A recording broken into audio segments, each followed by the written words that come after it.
Christian Chaton, bonjour. Bonjour.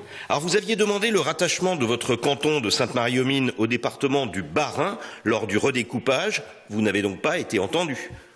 Je n'ai pas été entendu, ça n'a pas été suivi des faits, mais la demande que j'ai effectuée a été prise en compte, puisque avant même que je ne fasse cette demande, eh bien, les services de la préfecture de Colmar, mais ainsi qu'à la préfecture de région à Strasbourg, avaient bien noté que la situation de la vallée de Sainte-Marie-aux-Mines était très particulière et que cela nécessiterait éventuellement, mais plus tard, eh bien, une modification de rattachement administratif.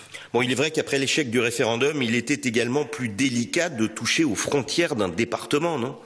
Oh, vous savez, moi, je me sens 100% alsacien, point. Donc, les frontières entre soi-disant départements Haut-Rhin, Bas-Rhin, cette espèce de guéguerre qui s'est instaurée depuis la fin du référendum, depuis le 7 avril, tout cela ne me concerne pas. J'essaie d'être au-dessus de cela, car ce qui compte, c'est l'intérêt de nos populations, de nos territoires.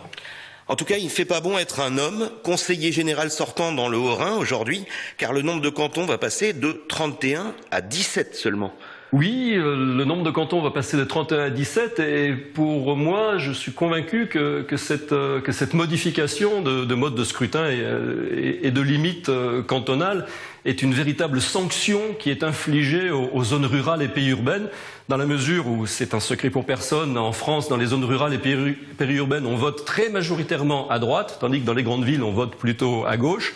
Et l'objectif de cette réforme, de cette modification, c'est d'augmenter la représentativité des villes, donc de favoriser la gauche, et au détriment des zones rurales. Alors sur 31 élus aujourd'hui dans le Haut-Rhin, il n'y a que 2 femmes, ce qui signifie qu'au minimum 12 conseillers hommes actuels vont devoir quitter l'Assemblée.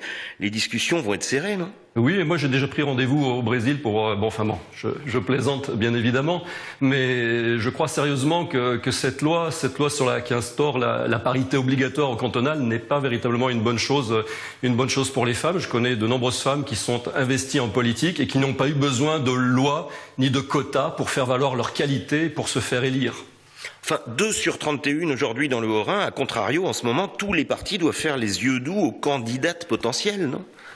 Tous les partis font les yeux doux. Vous savez que je crois qu'il y a globalement dans ce pays une crise de l'engagement à tous les niveaux, mais également en politique. Et c'est vrai que dans les partis politiques, on a du mal à recruter, on a du mal à attirer de nouveaux adhérents, on a du mal lors des campagnes électorales, notamment pour les municipales, à convaincre aussi bien des citoyens que des citoyennes, à s'investir sur une liste. Donc, homme ou femme, moi, vous savez, je ne fais pas la différence. Et quand un électeur a un candidat ou une candidate en face de lui, il ne vote pas en fonction du sexe, parce que c'est une femme ou parce que c'est un homme.